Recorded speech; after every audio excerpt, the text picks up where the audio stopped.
Hello बच्चों, welcome back to another video. आज इस वीडियो में हम स्टार्ट करने जा रहे हैं बेटा chemical properties of metals. Last video हमने फिनिश किया था physical properties of metals and non metals पे। ठीक है, जिन्होंने नहीं देखा go to my channel and watch that video and revise the physical properties and then will continue with the chemical properties. ठीक है, तो चलो सबसे पहले केमिकल प्रॉपर्टी क्या होती है कि what happens when metals are burned in air. Simple सा कॉम्बिनेशन होता है कि जब भी कोई मेटल, ठीक है, M for metal when it is burning in the air, burning in the air मतलब ऑक्सीजन की प्रेजेंस में बर्न करेगा तो क्या बनाएगा बेटा, रिस्पेक्टिव मेटल ऑक्साइड बनाएगा। तो ये जो रिएक्शन होती है बेटा, this is a combustion reaction. Okay, and combustion है, so it is also known as exothermic. Exothermic कौन सी रिएक्शन होती है, आप लोग कर चुके हो अपनी वो टाइप्स ऑफ रिएक्शंस में, है ना, फर्स्ट चैप्टर में किया हुआ है। उसके अंदर क्या होता है कि heat and light is given out. ठीक है, heat and light is given out in the case of exothermic reaction and combustion reaction. ठीक है बच्चे, चलो अब ये छोटी सी एक्टिविटी दी हुई है जिसके अंदर हमने एक मैग्नीशियम रिबन लिया है और उसको कैसे हमने बर्न करना है, ये एक्टिविटी आपने अपनी जूनियर क्लासेस में भी की हुई है। तो क्या होता है बेटा, मैग्नीशियम रिबन लिया, ठीक है, उसको बर्न किया, बर्न करेंगे तो ऑब्वियसली ऑक्सीजन के कॉन्टैक्ट में आएगा and it is going to produce magnesium oxide. Correct. अब ये जो मैग्नीशियम ऑक्साइड होता है ये भी वाइट कलर का पाउडर होता है, अब बहुत ही डार्जलिंग वाइट फ्लेम के साथ बनता है ये। ठीक है, अब ये जो रिएक्शन लिख लिया आपने, अब आप रिएक्शन लिख के आ जाओगे, आपने बोला कि ठीक है हमें तो समझ में आ गया मेटल कैसे रिएक्ट करते हैं एयर के साथ, ऑक्सीजन के साथ किया रिएक्ट और रिस्पेक्टिव मेटल ऑक्साइड बनाया, काम खत्म। काम यहाँ ख़त्म नहीं होता बेटा, आपको क्या करना है, आपको रिएक्शन बैलेंस करके कंप्लीटली उसको फर्निश करके आनी है, ऐसे नहीं कि आधी अधूरी छोड़ोगे। ठीक है, तो जिन्होंने बच्चे बैलेंसिंग अभी तक नहीं चेक करी है, मेरे चैनल पे बैलेंसिंग ऑफ केमिकल इक्वेशंस का वीडियो है, उसको देख लो and you will not have any doubts in how to balance the chemical equations. ठीक है बच्चे, तो यहाँ पे हमने इक्वेशन कर दी बैलेंस और ये हमें पता लग गया कि जब मेटल एयर में बर्न करते हैं तो क्या बनाते हैं बेटा, रिस्पेक्टिव मेटल ऑक्साइड्स। अब मेटल ऑक्साइड्स क्या होते हैं, they are basic in nature. ठीक है, तो आपको पता है ना। ठीक है, मेटल ऑक्साइड्स क्या होते हैं, बेसिक इन नेचर। अच्छा, अब हमने क्या किया, कॉपर को हीट किया, कॉपर को भी एयर में हीट किया तो वो क्या करता है, कॉपर 2 ऑक्साइड बनाता है। कॉपर 2 क्यों लिखा है यहाँ पे, क्योंकि कॉपर की बेटा 2 वैलेंसीज होती हैं, एक होती है कॉपर 1, ठीक है, और एक होती है कॉपर 2। तो यहाँ पे कॉपर 2 जो है वो एक ब्लैक ऑक्साइड बनाता है which is cupric oxide. Copper 2 को हम एक और नाम देते हैं which is known as cupric oxide. Correct. ठीक है, अब ये आपने रिएक्शन लर्न कर लेनी है, बैलेंसिंग इसकी आपको करके दी हुई है, so you make sure that you know how to balance and how to write the correct formula. Formula formation पे भी मैंने वीडियो अपलोड किया है बच्चे, जिनको फॉर्मूला फॉर्मेशन में दिक्कत आती है go to my channel, watch that video and I am sure 100% sure कि मेरे बच्चों को बड़े अच्छे से फॉर्मूला फॉर्मेशन क्लियर हो जाएगा। ठीक है, okay, similarly aluminium forms aluminium oxide. ठीक है, Al2O3 बना रहा है, बड़ी कॉम्प्लेक्स सी बैलेंसिंग है इसकी, लेकिन जिनको समझ में आ गई they are good to go with the balancing. Okay, so घबराना नहीं है। अगर आपको दिक्कत आती है बच्चे, मेरे को कमेंट सेक्शन में बताना, मैं बैलेंसिंग पे आपको वापस एक और ट्यूटोरियल दे दूँगी। ठीक है, चलो अब हमने पढ़ा कि from chapter 2, okay, we already done कि कॉपर ऑक्साइड कैसे रिएक्ट करता है हाइड्रोक्लोरिक एसिड के साथ। अगर नहीं पता तो चलो मैं आपको एक रिएक्शन लिख के दे देती हूँ। Copper oxide is reacting with hydrochloric acid and it is giving copper chloride and water. अब देखो रिएक्शन बैलेंस नहीं है, सिंपल सा कॉन्सेप्ट है, बस यहाँ पे 2 लगाना है, तो हाइड्रोजन और क्लोरीन जिनके पास 2 रिस्पेक्टिव एटम्स हैं वो हमने वहाँ पे 2 लगा के बैलेंस कर दिया। ठीक है, अब ये जो रिएक्शन है ये कैसी रिएक्शन है, देखो ये क्या बन रहा है, copper chloride salt plus water. Salt plus water किस में बनता है, न्यूट्रलाइजेशन रिएक्शन में। ठीक है, सो हमने बैलेंस भी कर ली, हमने ये भी बता दिया कैसी रिएक्शन है। सो कॉपर ऑक्साइड क्या है बच्चे, ये एक ब्लैक सॉलिड है। ठीक है, बेसिक ऑक्साइड है। हाइड्रोक्लोरिक एसिड क्या है, स्ट्रॉन्ग एसिड है। तो जब ये रिएक्ट करते हैं तो हमें क्या मिलता है, ब्लू ग्रीन कलर का कॉपर क्लोराइड का एक सोल्यूशन मिलता है और पानी बनता है। तो ये एसिड बेस सिंपल रिएक्शन है, ठीक है ना, जहाँ पे सॉल्ट एंड वाटर बनता है। करेक्ट। चलो अब हम बात करते हैं बेटा, एक बहुत ही डिफरेंट सा कॉन्सेप्ट है जो कि एम्फोटेरिक ऑक्साइड्स को एक्सप्लेन करता है, और वहाँ पे एम्फोटेरिक ऑक्साइड्स के 2 एग्जांपल्स आपको दिए हुए हैं और 2 ही लर्न करने हैं, एक एल्यूमिनियम ऑक्साइड और एक जिंक ऑक्साइड। अब ये एम्फोटेरिक ऑक्साइड्स होते क्या, अब आप बोलोगे, देखो एम्फोटेरिक ऑक्साइड्स का मतलब होता है एक ऐसे ऑक्साइड्स जो both acidic as well as basic behaviour show करते हैं। ठीक है, मतलब ये बहुत ज़्यादा स्मार्ट होते हैं, ओवरऑल इनके अंदर दोनों क्वालिटीज़ होती हैं, एसिड्स की भी और बेसिस की भी। ठीक है, अब देखो यहाँ पे एल्यूमिनियम क्या कर रहा है, एक एसिड के साथ रिएक्ट कर रहा है तो सॉल्ट एंड वाटर बना रहा है, फिर यहाँ पे बेस के साथ रिएक्ट कर रहा है तब भी सॉल्ट एंड वाटर बना रहा है, मतलब it is acting as a base here and it is acting as a acid here. ठीक है, तो यहाँ पे आपको ये रिएक्शन जो है ये अच्छे से मेमोराइज करके जानी है, बहुत ही इंपॉर्टेंट है बेटा। रिएक्शन आप कोई भी करो, ठीक है, सबसे ज़रूरी है कि उसका एक तो फॉर्मूला करेक्ट होना चाहिए प्लस उसकी बैलेंसिंग एकदम परफेक्ट होनी चाहिए। ठीक है बच्चे, ओके अब ये जो जिंक ऑक्साइड है इसकी भी रिएक्शन कर लेते हैं, यहाँ पे दी नहीं हुई है जिंक ऑक्साइड को, चलो HCl से कर लेते हैं। दूसरी रिएक्शन मैं आप पे छोड़ती हूँ करने को, you do it yourself and let me know what will be the final product. ठीक है, तो क्या बना बेटा, zinc chloride and water. Again to balance it we going to write down 2 here, थोड़ी जगह कम है इसलिए ऊपर लिख रही हूँ। तो मैं रबी कर दूँ, नहीं तो तुम लोग सोचोगे कि पता नहीं मैम ने तो ऊपर लिखी है, तो हम भी ऊपर लिख के आएंगे। ये लो 2HCl। ठीक है, तो यहाँ पे क्या बना, salt and water, so that mean zinc oxide is acting as a base, it's reacting with a strong acid resulting in the formation of salt and water. ऐसी सोडियम जिंकोएट बनता है अगर सोडियम ऑक्साइड को आप sodium zinc oxide to sodium hydroxide के साथ react करते हो। ठीक है बच्चे, चलो अच्छा अब आगे बढ़ते हैं।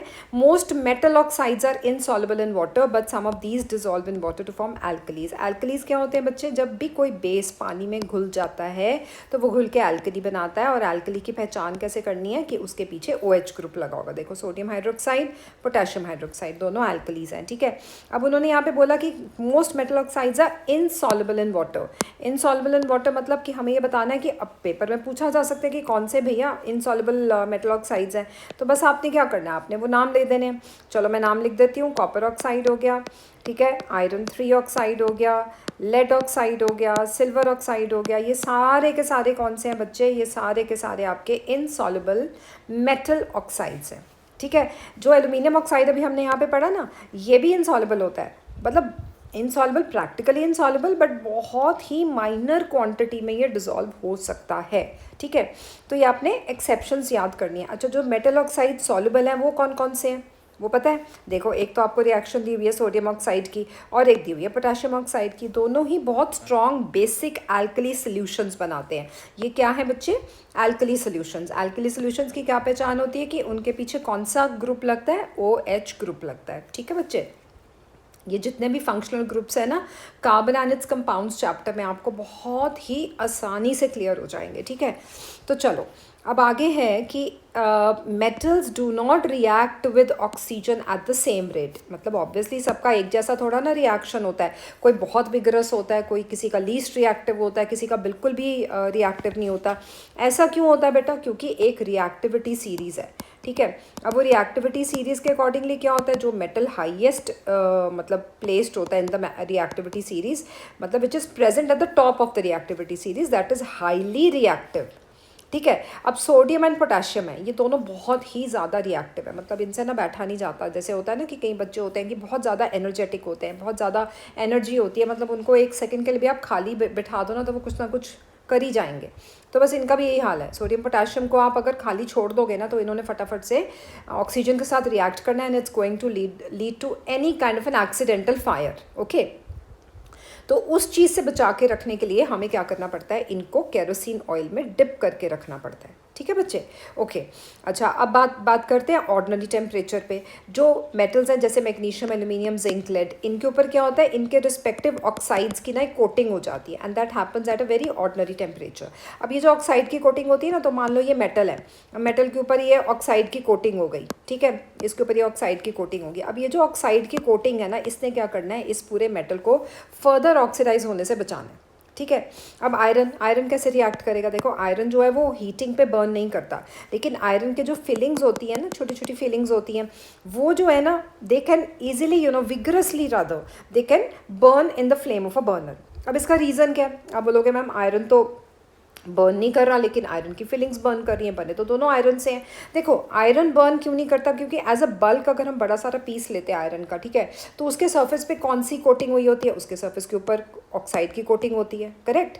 अब ऑक्साइड की कोटिंग हो जाएगी तो वो उसको फर्दर रिएक्ट करने से बचाएगा। ठीक है ना बच्चा? तो आयरन फिलिंग्स क्या होते हैं? ये आयरन फिलिंग्स जो होते हैं बहुत छोटे छोटे फाइन पार्टिकल्स होते हैं आयरन के, और इनका सरफेस एरिया कितना इंक्रीज हो जाता है। जितना सरफेस एरिया बढ़ेगा उतनी ऑक्सीजन को एक्सपोजर मिलेगा, मतलब उतना एरिया ऑक्सीजन को रिएक्ट करने के लिए एक्सपोज रहेगा। अब बेटर ऑक्सीजन कॉन्टैक्ट होगा तो ऑब्वियसली हर एक पार्टिकल क्विकली रिएक्ट करेगा ऑक्सीजन के साथ। इस वजह से क्या होता है बच्चे, इस वजह से ये जो रिएक्शन है ये आयरन फिलिंग्स में हो जाती है। तो इस तरह का क्वेश्चन भी आ जाता है कि why does iron does not burn easily whereas iron fillings can burn vigorously in the flame of a burner? Explain with a valid reason। 1 number का, 2 नंबर का, कितने का भी आ जाए, आपको जवाब में क्या लिख के आना है कि आयरन जो होता है एज अ बल्क मेटल वो अपने ऊपर एक प्रोटेक्टिव कोटिंग बना के रखता है, क्योंकि वो ऑलरेडी रिएक्ट कर चुका है, उसके सरफेस ने एक प्रोटेक्टिव कोटिंग बनाई भी आयरन ऑक्साइड की, लेकिन जो आयरन फिलिंग्स है वो क्या करती हैं, वो छोटी छोटी होने की वजह से उनका सरफेस एरिया बढ़ जाता है, ऑक्सीजन के कॉन्टैक्ट में ईजिली आ जाती हैं, and every oxygen molecule can reach every iron filling present in a given surface जहाँ पे भी हम वो रिएक्शन कर रहे हैं, समझ गए। एंड ऑब्वियसली यहाँ पे हीट लॉस भी कम होता है, ठीक है। हीट लॉस जो होता है that is comparatively less in comparison to the burning of the whole iron or the heating of the whole iron as a bulk, correct, ठीक है, समझ आ गया। चलो अब ये भी पढ़ लिया हमने, अब आगे भी पढ़ लेते हैं कि कौन कौन सी और चीज़ें यहाँ पे बता रखी हैं उन्होंने। अब कॉपर का हमने देखा ना, copper does not burn but the hot metal is coated with a black coloured layer of copper two oxide. अब इसके ऊपर भी एक कॉपर की एक प्रोटेक्टिव लेयर आ जाती है। अभी हमने पीछे रिएक्शन करी ना कॉपर की ऑक्सीजन के साथ, it forms a black coating of copper oxide. तो ये जो ब्लैक कोटिंग होती है ना कॉपर ऑक्साइड की, फर्दर कॉपर को बर्न करने से प्रिवेंट करती है। और बचे बेचारे दो इनर्ट से इनएक्टिव से metal, silver and gold, they can not react with oxygen even at higher temperatures, समझ गए बच्चे।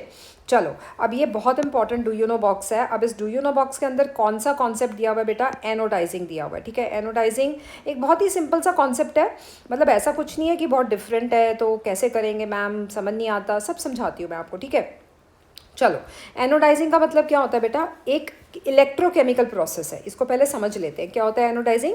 एक इलेक्ट्रोकेमिकल प्रोसेस जिससे कि हम किसी भी मेटल के सरफेस के ऊपर, किसी भी मेटल का नाम अगर मैं लूँ तो स्पेसिफिकली एल्यूमिनियम का नाम लेंगे हम, a anodising a aluminium, a best way to remember the example of a metal that can undergo anodising.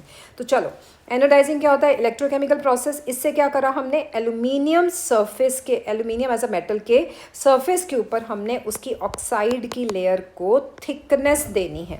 We have to increase the thickness of the natural oxide layer on the surface of the metal like aluminium. Aluminium जैसे metals को हमने बहुत ज़्यादा electrochemical तरीके से उसके ऊपर oxide की लेयर को बहुत ज़्यादा थिकन करते रहना है। उससे क्या होगा, फ़ायदा क्या होगा बताओ। अब हमने ऑक्साइड लेयर दे दी उसके ऊपर, जब उसको एयर से एक्सपोज किया, ठीक है, उसका फ़ायदा ये होता है, एक तो बेटा करोड नहीं होता आपका मेटल, उसकी ड्यूरेबिलिटी बनती है, और कलरिंग करने की ऑप्शंस इंक्रीज हो जाती हैं, ठीक है।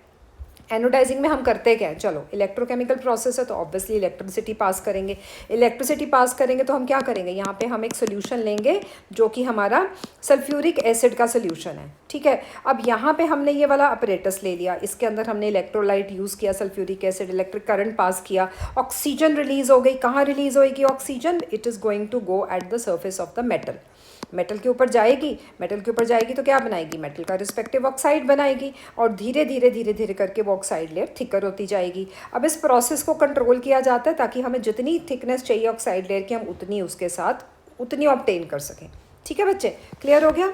चलो अब ये एनोडाइजिंग हो गया आपका process, okay. Now we have already seen कि सोडियम एंड जो पोटेशियम है बहुत ही हाईली रिएक्टिव सैंपल्स हैं मेटल्स के जो हमने लिए, क्योंकि वो बहुत विगरसली रिएक्ट करते हैं ऑक्सीजन के साथ, ठीक है।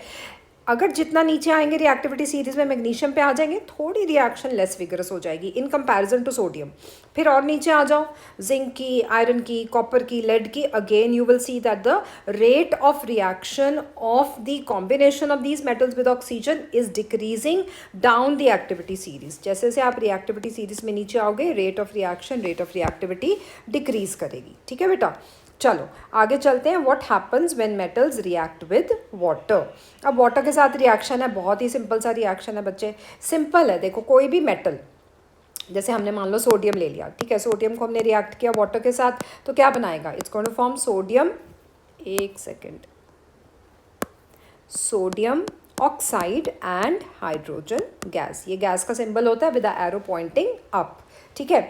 अब क्या है ना, इसके अंदर आपको सोडियम, आपने मेटल लिया, उसका रिएक्शन वाटर के साथ क्या हुआ, रिस्पेक्टिव मेटल ऑक्साइड बनाया, हाइड्रोजन गैस लिबरेट हो गई, ठीक है। यहाँ पे हाइड्रोजन गैस के आपको बबल्स दिख रहे हैं ना, यहाँ पे पानी के अंदर हाइड्रोजन गैस के बबल्स आते हैं। अब हाइड्रोजन गैस कैसी होती है, कलरलेस एंड ओडरलेस। इसका हमने टेस्ट कर रखा है बेटा एसिड बेसिस एंड सॉल्ट्स के चैप्टर में, मैंने आपको वहाँ पे भी केमिकल प्रॉपर्टीज़ जो कराई थी उसमें बताया हुआ है कि जो हाइड्रोजन गैस है उसको हम टेस्ट कैसे करते हैं, it Burns with a pop sound, ठीक है, and it burns with a pop sound and a blue flame, ठीक है बेटा।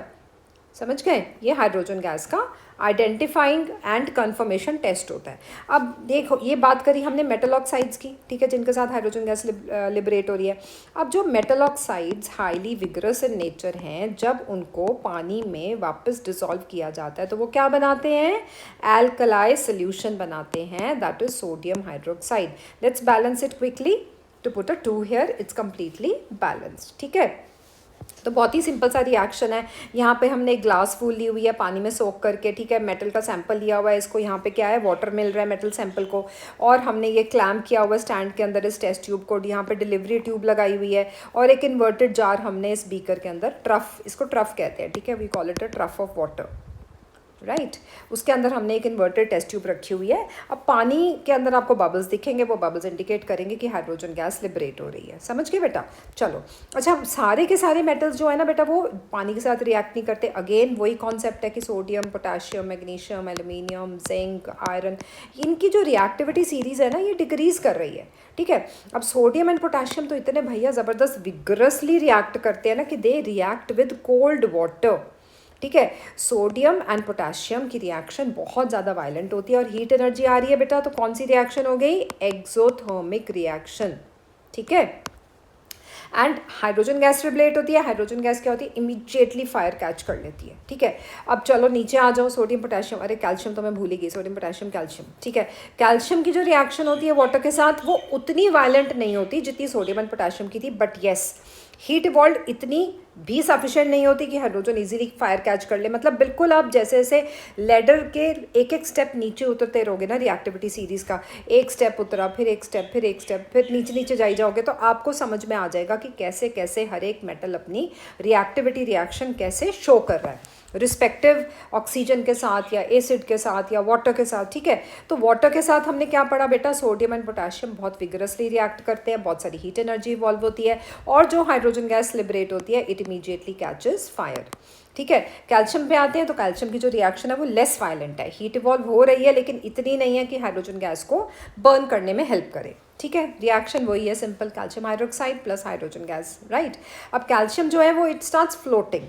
क्यों? क्योंकि बबल्स ऑफ हाइड्रोजन गैस अभी भी वही हैं, उन्होंने फायर पकड़ी नहीं है, इसलिए the bubbles of hydrogen gas are sticking to the surface of the metal. अगर हाइड्रोजन गैस आपकी लिबरेट हो रही है, बर्न नहीं कर रही है, तो जो आपका मेटल है ना, उसके आसपास हाइड्रोजन गैस के जो बबल्स हैं ना, वो फ्लोट करते हैं, उसको स्टिक करके रखते हैं, जिसकी वजह से आपका मेटल क्या करता है बेटा? फ्लोट करता है। ठीक है, समझ गए? This can be a 1 mark question that they can ask कि why calcium metal is floating on the surface of the water. Reason क्या देना बेटा? हाइड्रोजन गैस के बबल्स उस मेटल को चिपक के बैठे हुए हैं, उसको पकड़ के बैठे हुए हैं, उसके साथ चिपके हुए हैं। ठीक है, जिसकी वजह से वो मेटल क्या कर रहा है? फ्लोट कर रहा है। ओके, चलो नेक्स्ट रिएक्शन आती है बेटा मैग्नीशियम की। अब मैग्नीशियम की रिएक्शन कैसे होगी भैया? ये पहले तो हमारे मेटल्स बड़े कोल्ड वाटर के साथ आराम से रिएक्ट कर गए, बट मैग्नीशियम की रिएक्शन कोल्ड वाटर के साथ नहीं होती, it reacts with hot water.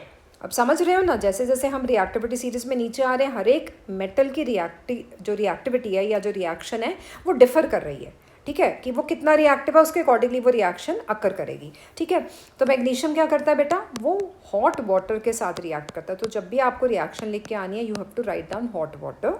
ठीक है, और बनाएगा वही magnesium hydroxide plus hydrogen gas. समझ गए?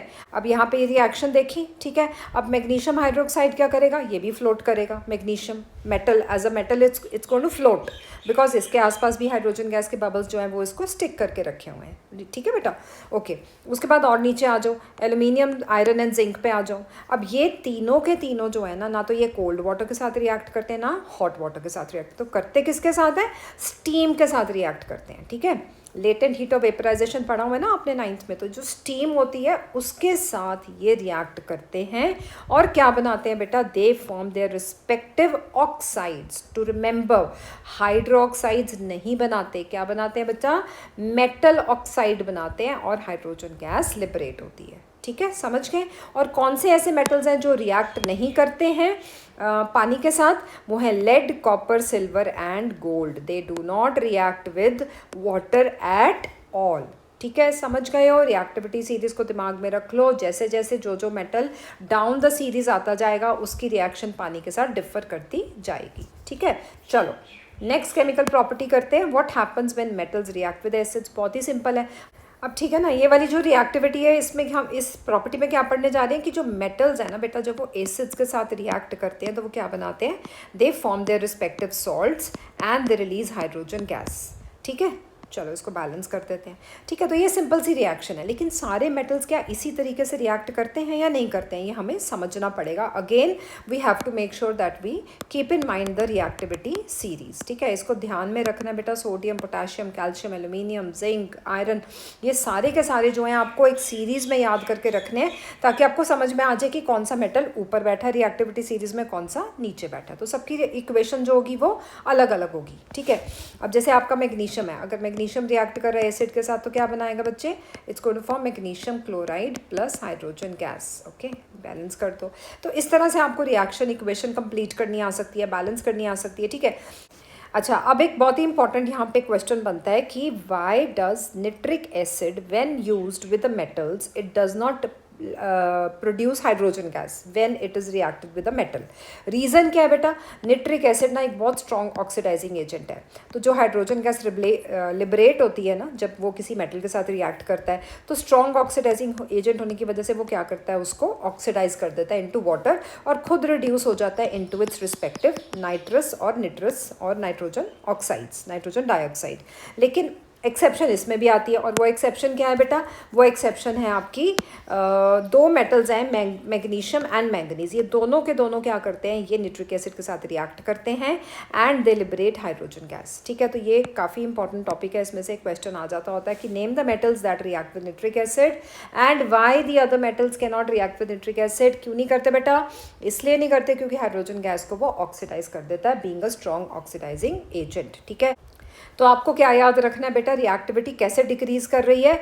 अगर मैग्नीशियम, एल्यूमिनियम, आपको जिंक, आयरन, ये चार मेटल्स दिए जाते हैं, तो मैग्नीशियम जो है वो ऊपर है, फिर एल्यूमिनियम है, फिर जिंक है, फिर आयरन है, तो obviously reactivity series will drop down from magnesium till iron. और अगर कॉपर की बात करें, in this case we are not going to see any bubbles of hydrogen gas. इसका मतलब कॉपर जो है वो डाइल्यूट HCl के साथ नहीं रिएक्ट कर रहा। समझ गए बच्चे। ठीक है, तो ये एक्सेप्शंस बहुत अच्छे से याद करनी है, एग्जाम में आपको इसी तरह के क्वेश्चंस आते हैं। इन बिटवीन द लाइंस जो बच्चे पढ़ लेते हैं ना चैप्टर को, they are very very I must say my smart बच्चाज who can really crack any question that come across in the question paper. ठीक है, सारी बहुत अच्छे हैं मेरे बच्चे। चलो, अब अगला ये जो क्वेश्चन आता है ये भी बड़ा इंपॉर्टेंट है। ठीक है, कभी ज्वेलरी की शॉप पे गए हो, कभी जाओ ना मम्मी के साथ, तो जहाँ आप पता करके आना कि ठीक है भैया, आप लोग जो हम गोल्ड दे के जाते हैं ना, कभी मम्मी बोलती है कि बड़ा डल हो गया है, चलो इसको गोल्ड ज्वेलर के जाते हैं, इसको है ना, इसको वॉश करवा के आते हैं, पॉलिश करवा के आते हैं। तो वो क्या करते हैं बेटा, उनके पास एक सोल्यूशन होता है। वो सोल्यूशन कौन सा होता है, एक्वा रिजिया। ये किस रेशियो में होता है, 3:1 की रेशियो में होता है ये। ठीक है, क्या होता है, 3 रेशियो होती है हाइड्रोक्लोरिक एसिड की और 1 रेशियो होती है निट्रिक एसिड की। 3:1 की रेशियो में ये दोनों कॉन्सेंट्रेटेड एसिड्स को मिक्स करके एक रॉयल वाटर बनाया जाता है जिसका नाम है एक्वा रिजिया। किस रेशियो में, 3:1 में। पेपर में आ सकता है किस रेशियो में और कौन से एसिड्स बनते हैं और ये रॉयल वाटर का नाम क्या है। ठीक है, अब ये जो होता है ना एक्वा रिजिया, बहुत ज़्यादा क्रोजिव होता है, बहुत फ्यूम्स निकलते हैं अगर आप इसके अंदर कोई मेटल डाल दो। ठीक है, तो ये एक बहुत ही ऐसा मतलब एक कह सकते हो खास रिएजेंट है जिसके अंदर सिर्फ gold and platinum he dissolve होते हैं। चलो, अब नेक्स्ट हमारी कौन सी प्रॉपर्टी है बेटा, how do metals react with solution of other metal salts. तो हमने क्या लेना बेटा, एक कॉपर वायर ले लेनी है, एक आयरन नेल ले लेना है। ठीक है, कॉपर वायर को क्या करना है, हमने एक सोल्यूशन में डाल लेना आयरन सल्फेट के सोल्यूशन में। ठीक है, अब क्या होगा ना, अब मैंने तो आपको दे दी बेटा कि कॉपर वायर ले लो, एक आयरन सल्फेट का सोल्यूशन ले लो। ठीक है, और उसके बाद अपनी ऑब्जर्वेशन देखो क्या होता है। ठीक है, और एक क्या करना है आपने, एक आपने आयरन का पीस ले लेना है, उसको कॉपर सल्फेट के सोल्यूशन में डाल लेना है, और फिर मैं फिर बोलूँगी चलो ऑब्जर्व करके बताओ क्या होता है। तो आपने क्या करना है, आपने चुपचाप लिख के आ जाना है बच्चों ने। I am not talking about everyone, but of course अब रिएक्शन दिया तो ऑब्वियसली आप उसको कंप्लीट ही करोगे ना। तो आप क्या लिखोगे, आप लिखोगे मैम ये तो बन गया कॉपर सल्फेट एंड आयरन, और ये बन गया आयरन सल्फेट एंड कॉपर। ठीक है, ऐसे करके आ जाओगे। बट बेटा बहुत ज़्यादा गलती बड़ी क्या कर रहे हो आप यहाँ पे कि ये वाली रिएक्शन तो होती ही नहीं है। There is no reaction in this case. अगर ये पेपर में भी आता है ना तो आपको बहुत स्मार्टली लिख के आना है। अगर पेपर वाले स्मार्ट है तो मेरे बच्चे भी बहुत स्मार्ट हैं। ठीक है, अब ऐसा क्यों है, क्योंकि रिएक्टिविटी सीरीज़ क्या कहती है, पोटाशियम, सोडियम, कैल्शियम, एक मिनट रुको ज़रा, अगले पेज पे लिख देती हूँ। Okay, potassium, sodium, calcium, magnesium, aluminium, zinc, iron, lead, hydrogen भी लिख रही हूँ बीच में, copper, mercury, silver and gold, ठीक है। ये सारी मैंने रिएक्टिविटी सीरीज लिख दी है। अब देखो ये रिएक्शन क्यों नहीं अकर हो सकती। आपने टाइप्स ऑफ रिएक्शंस करी हैं, डिस्प्लेसमेंट रिएक्शन, ठीक है, करी हुई है ना, single displacement and double displacement होती है।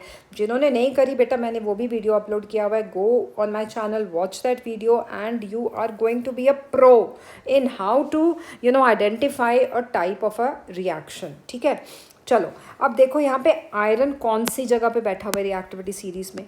आयरन ऊपर है, कॉपर नीचे, तो जाहिर सी बात है आयरन ज़्यादा रिएक्टिव है कॉपर से। जो ज़्यादा रिएक्टिव होगा बेटा वही अपने लेस रिएक्टिव मेटल को अपने सॉल्ट सोल्यूशन में से डिस्प्लेस कर पाएगा। अब बेचारा कॉपर खुद ही लेस रिएक्टिव है आयरन से, तो ये कैसे डिस्प्लेस कर देगा आयरन को आयरन सल्फेट में से। इसलिए यहाँ पे कोई रिएक्शन नहीं होती, ठीक है। ये हमेशा याद रखना, this can be asked in the exam, they might give you this equation two confuse you and children would normally think कि भैया ये तो रिएक्शन कंप्लीट करने को दिया तो चलो कंप्लीट कर देते हैं, ठीक है। वो गलती नहीं करनी बेटा, समझ गए। चलो अभी आपको क्लियर हो गया। डिस्प्लेसमेंट रिएक्शन एज हमने चैप्टर 1 में पढ़ी है, ये उसी चीज़ का एविडेंस है, ये उसी रिएक्टिविटी सीरीज़ को हमें रिलेट कर रहा है। तो चलो आगे रिएक्टिविटी सीरीज़ दी हुई है, अभी मैंने आपको रिएक्टिविटी सीरीज़ बता ही दी है, कितनी बार रिपीट कर दिया। तो ये रिएक्टिविटी सीरीज़ को बच्चे लर्न कर लेना बाय हार्ट, सो दैट आपको कोई भी रिएक्शन आए you know how to do it and where not to solve the reaction, कहाँ कंप्लीट करनी है कहाँ नहीं करनी है, ठीक है। तो चलो इसके साथ आपकी केमिकल प्रॉपर्टीज़ होती हैं ख़त्म। मिलते हैं नेक्स्ट वीडियो में, till then good bye and good luck, and don't forget to like, share and subscribe my channel, and thank you so much for watching.